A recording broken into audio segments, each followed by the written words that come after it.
السلام عليكم. لا تنسوا الإعجاب بالفيديو والاشتراك في القناة تشجيعا لنا لنستمر بنشر المزيد إن شاء الله.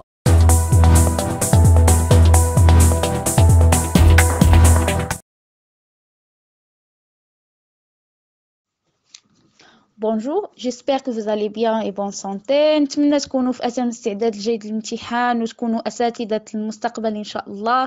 في هذا الفيديو غادي نتطرق لكاع الحوايج المتعلقة بكرة اليد وأي حاجة غادي تلقاوها في الامتحان خاصة بهاندبول وما فهمتوهاش غادي تلقاو الجواب ديالها عندي في هذا الفيديو.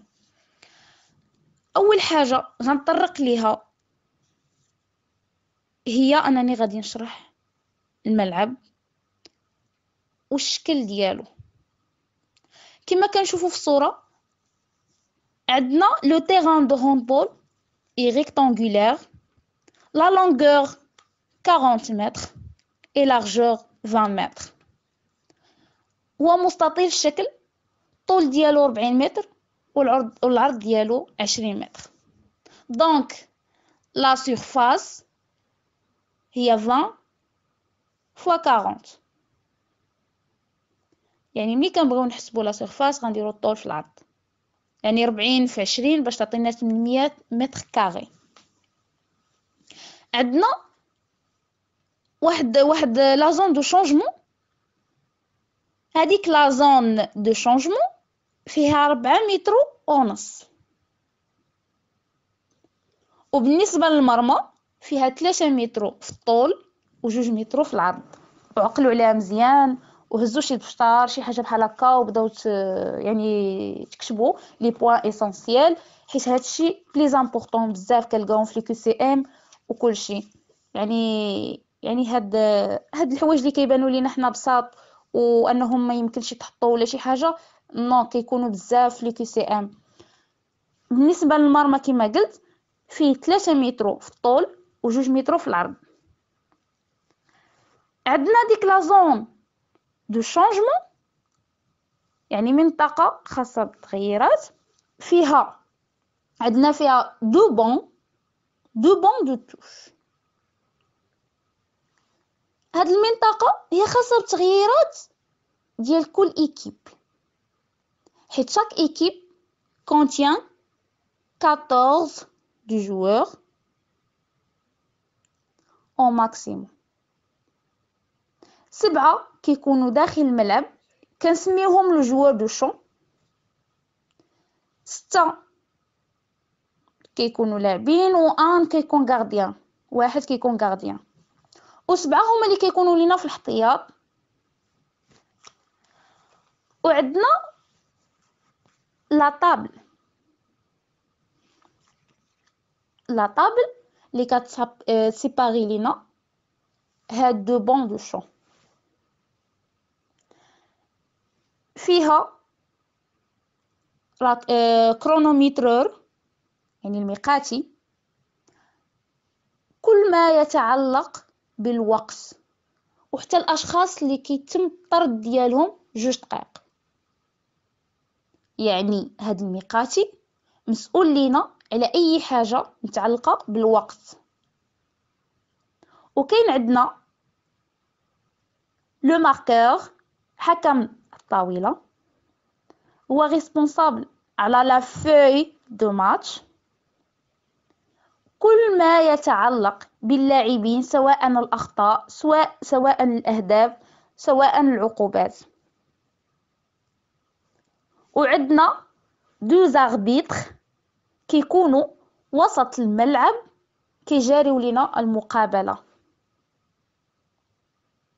كاين أربيتر كو ولا تيت. عندنا واحد البوين بليزونسيال حتى هي، هما لي برينسيبو لين. عندنا 3 لين. عندنا لا لين دو توش. هاد لا لين دو توش ملي كتكون عندنا الكره خارجه كيلعبها اللاعب، كيحط الرجل ديالو فوق لا لين دو توش ورجل وحده اخرى خارج لا لين دو توش وكيلعب الكره تاعو. كاين عندنا لا لين دو بوت وكاين لا لين ميديان. هاد لا لين ميديان هو خط الوسط، فيه كتم المقابله، يعني بدايه ديال المقابله كتم في هاد لا لين ميديان. كيديروا انتيغاج او سول،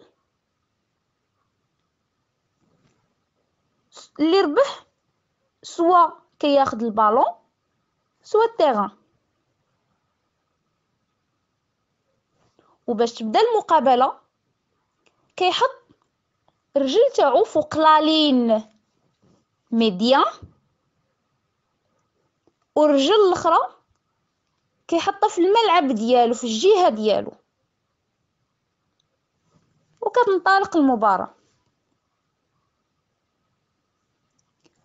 عندنا في المرمى محاط بأربعة مناطق. عندنا لا لين دو 7 متر،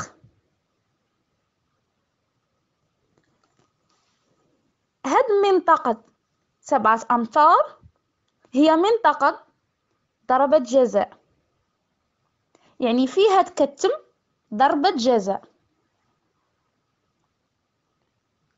وعندنا لا لين دو 6 متر، يعني منطقة ولا كنقولوا لا زون دو 6 متر، منطقة 6 أمتار، هي منطقة خاصة بالحارس، يعني ما يمكنش لأي لاعب أنه يدخل ليها.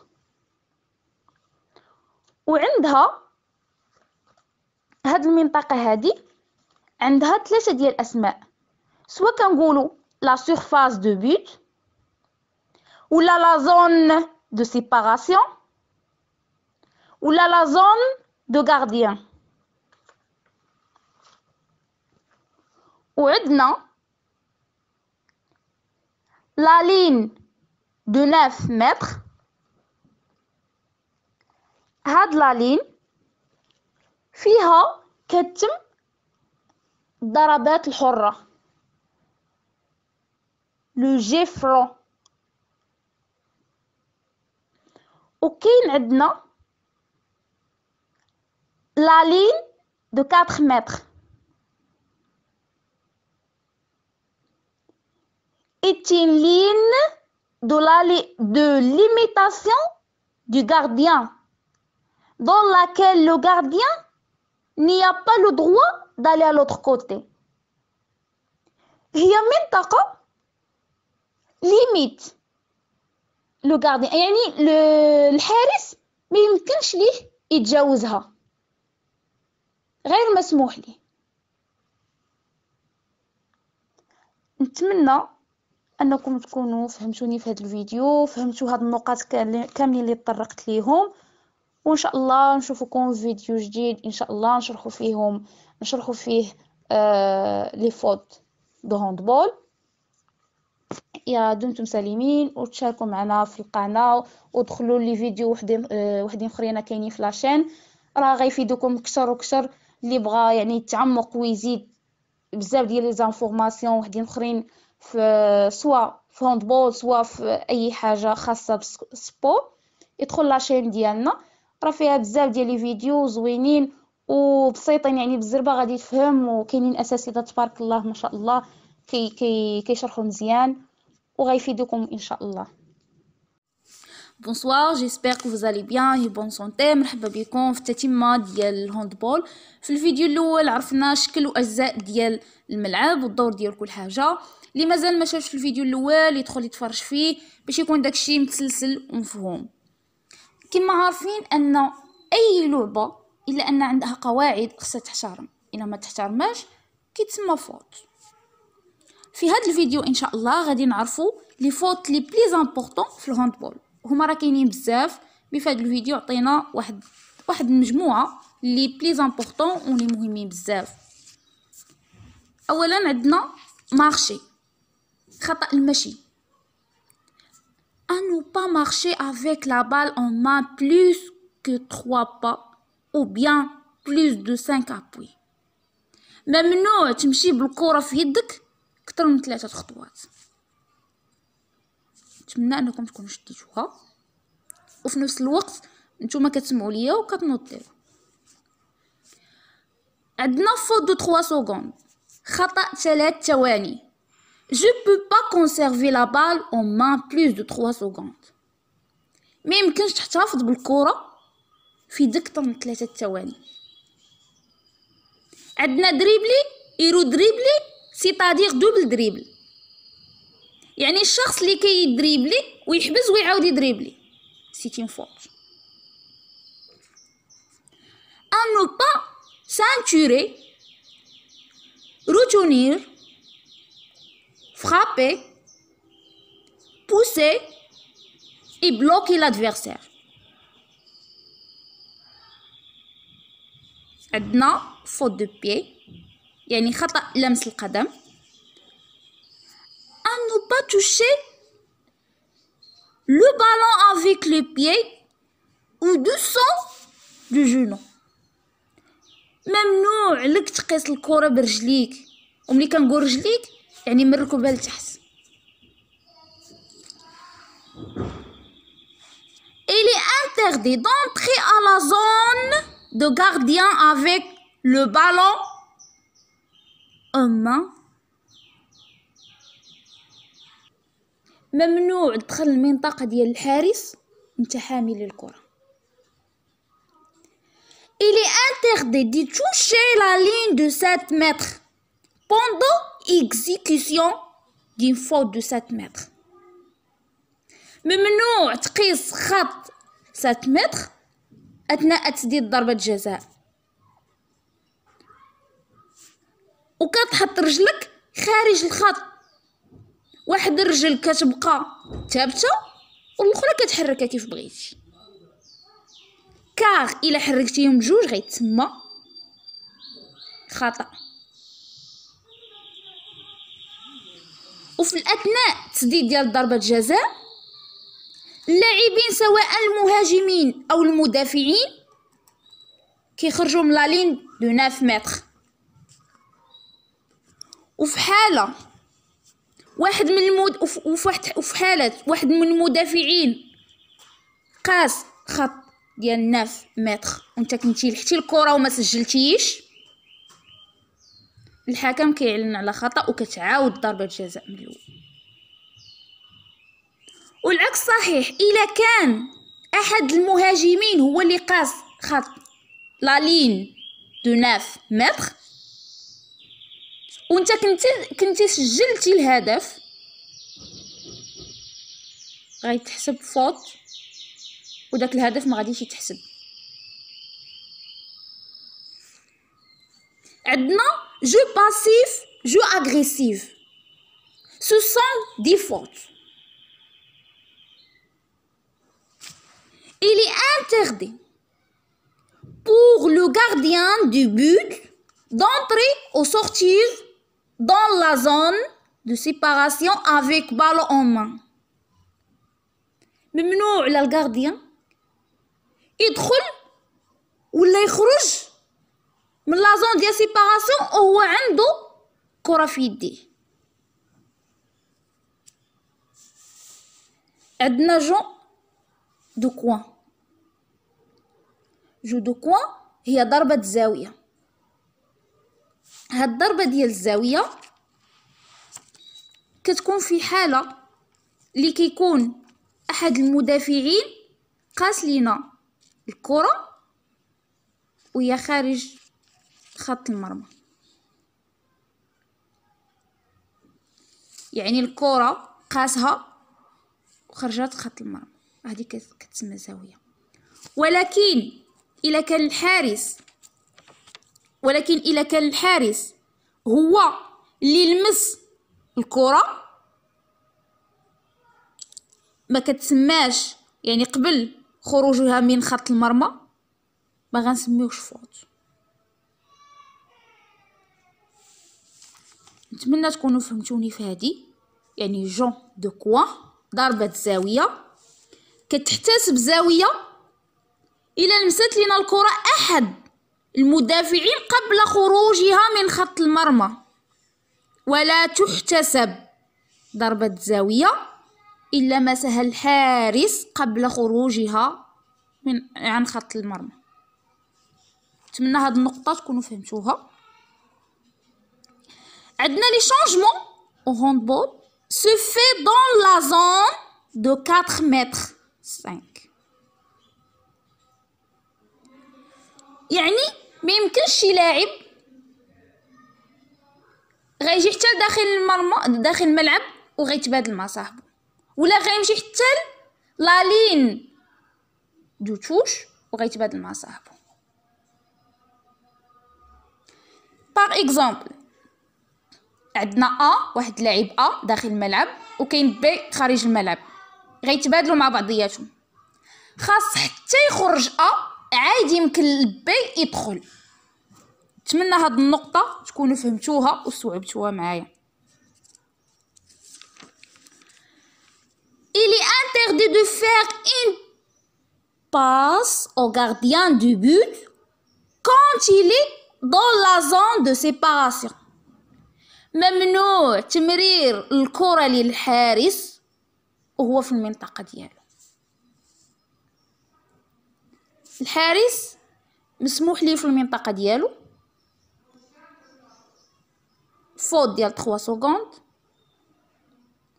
فوت ديال لا مارشي يعني يتحرك بالكرة، يشد الكرة أكثر من 3 ثواني. مسموح ليه أيضا أنه يعني يدريبلي بالكرة ولا يضرب كرة برجليه، ولكن ممنوع تمرير الكرة للحارس وهو في المنطقة ديالو.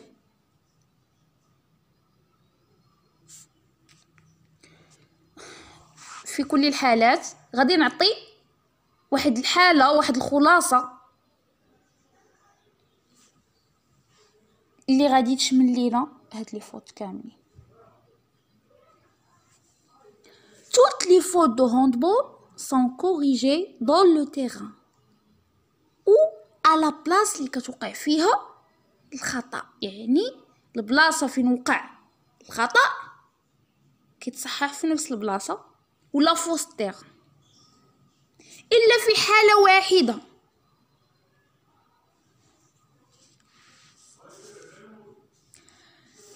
ملي كيكون عندنا فوت entre la ligne de 6 mètres et la ligne de 9 mètres.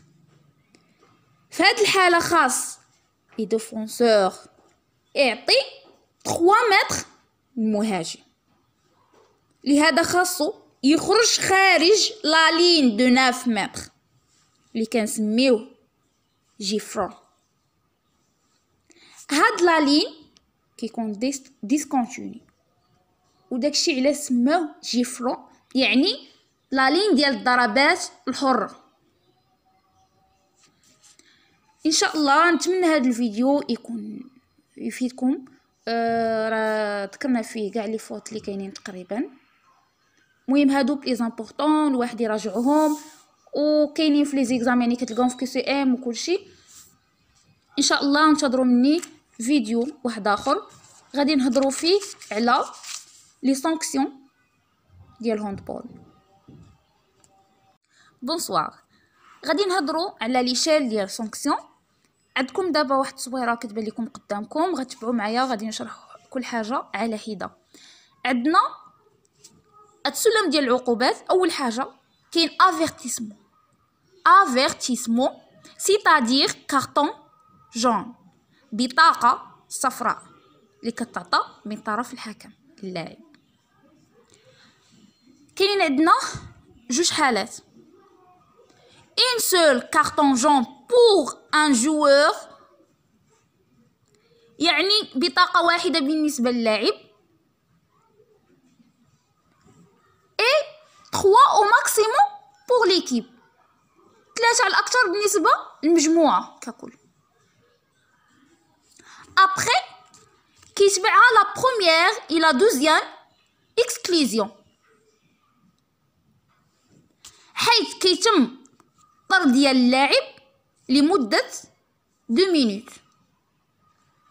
وكيبقى ينتظر حدا الكرونوميترور اللي كيحسب ليه دوك 2 دقائق.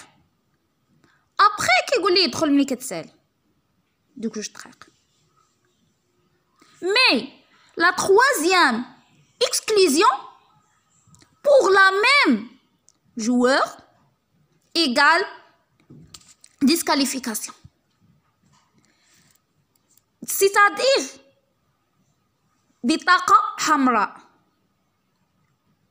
يعني ملي كتجي عندو ثالث exclusion مباشرة كيعطيه الحكم بطاقة حمراء. ملي كيعطيه بطاقة حمراء يمكن يجي واحد اللاعب واحد اخر غيغومبلاسيه، ولكن داك اللاعب لو جوور ديسكاليفي سورا غومبلاسي ابخي 2 مينوت، يعني داك اللاعب اللي تطرد غيتغومبلاسا ولكن بعد 2 دقائق، لان هذاك اللي غادي ينوض باش يدخل في بلاصتو خصو يتسنى 2 دقائق ابخي عاد يمشي يلعب. بالنسبه لهاد البطاقه الحمراء كاين ديسكاليفيكاسيون ديريكت، يعني ملي كيكون بالنسبه للحكم هو اللي كيتحكم في هادشي كله ديال البطاقات ديال العقوبات، يعني ملي كيشوف الحاله ديال الخطا. ملي كيكون عندنا شي لاعب دار شي حاجه، يعني شي حاجه لي غراف، مباشرة الحكم كيعطيه بطاقة حمراء، مي سوغا غومبلاسي ابخي 2 مينوت، يعني كيخرج وغادي يغومبلاسيه واحد اخر ولكن تكدوز 2 دقائق. ولكن كاينه حالة ثالثة اللي كنسميوها اكسبولسيون. اكسبولسيون هذه كيكون طرد اللاعب دون تعويضه بلاعب آخر،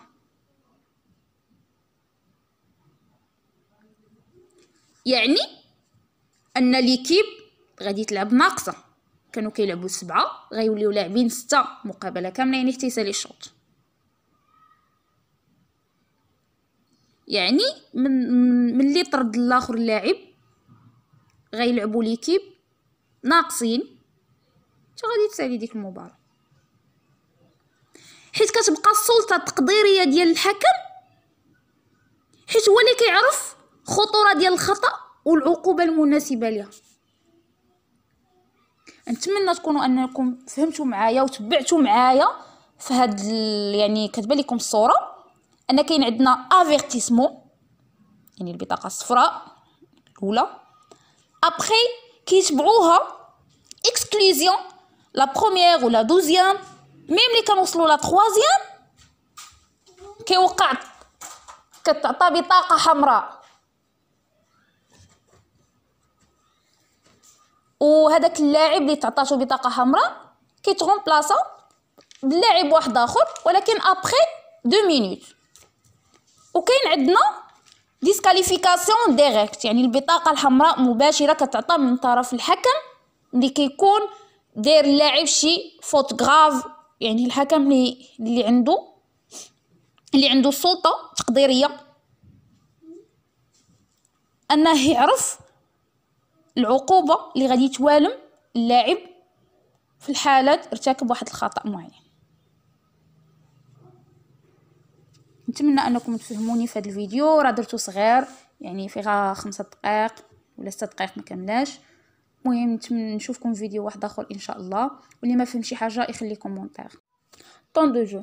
La durée normale de temps de jeu pour toutes les équipes dont le joueur en 6 ans au moins est 2 fois 30 minutes. La pause à la mi-temps est 10 minutes.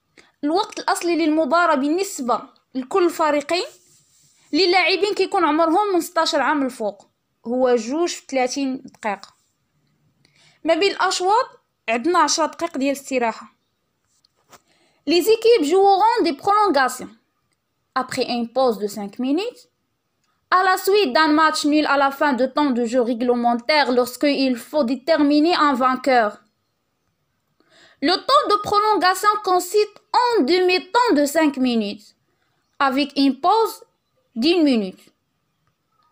Si le résultat est toujours nul après une première prolongation, une seconde prolongation a lieu après 5 minutes de pause.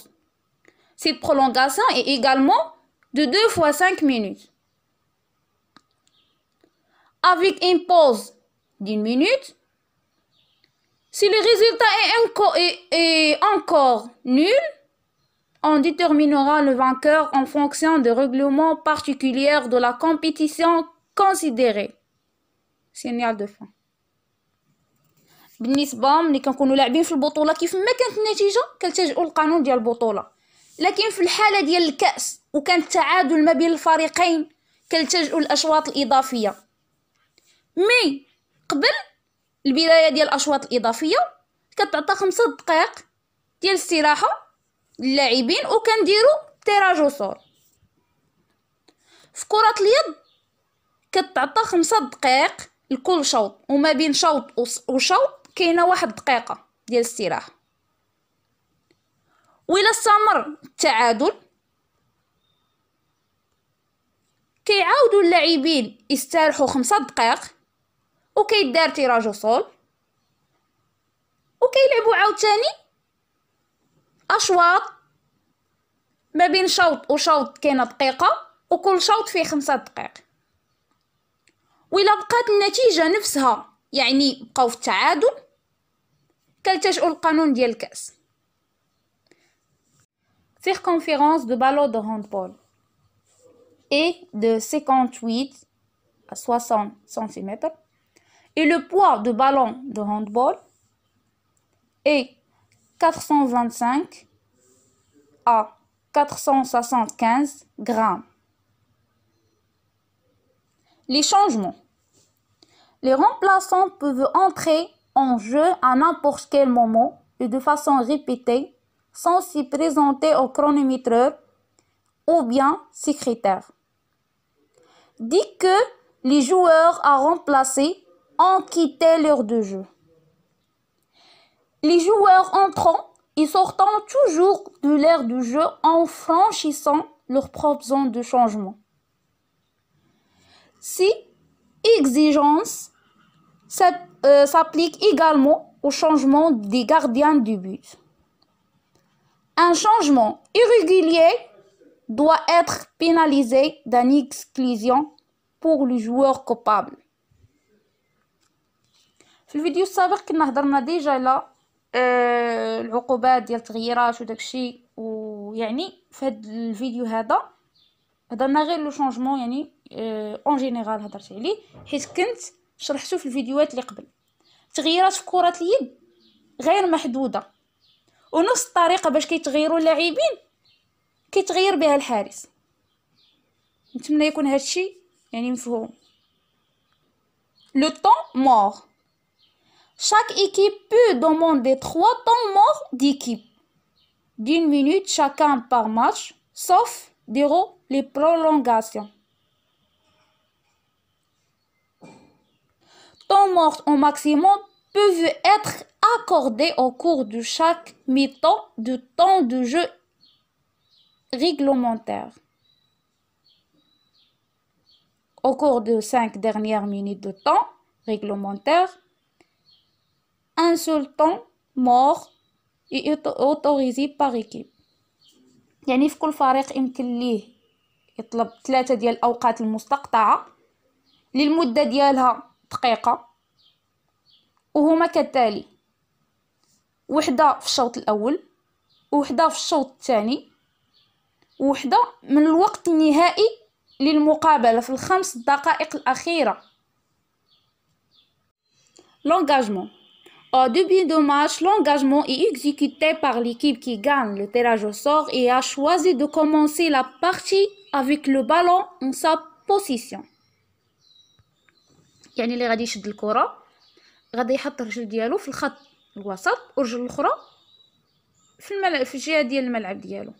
هادشي شرحناه في القواعد، دخلوا لي فيديو الاخرين وغادي تفهموا على اش هضرت. يعني اللي تبع معنا من الاولى راه غيعرفني شنو قلت، واللي ما متبعش معنا والله شاف اول فيديو لي يدخل يشوف لي فيديو الاولين اللي كاينين في لاشين. Le match commence avec le coup de sifflet d'engagement de l'arbitre et se termine par un coup de sifflet de chronométreur ou signal de fin de match de chronométreur.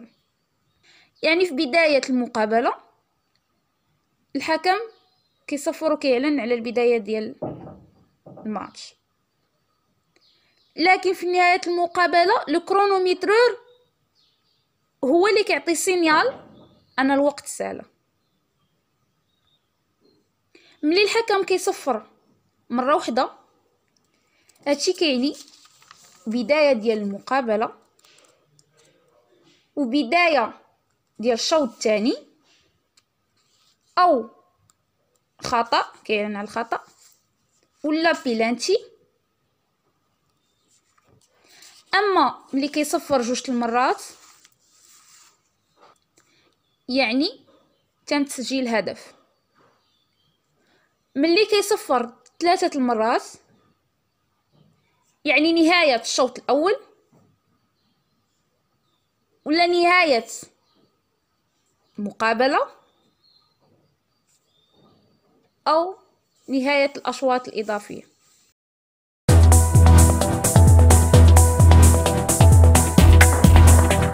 السلام عليكم. لا تنسوا الإعجاب بالفيديو والاشتراك في القناة تشجيعا لنا لنستمر بنشر المزيد إن شاء الله.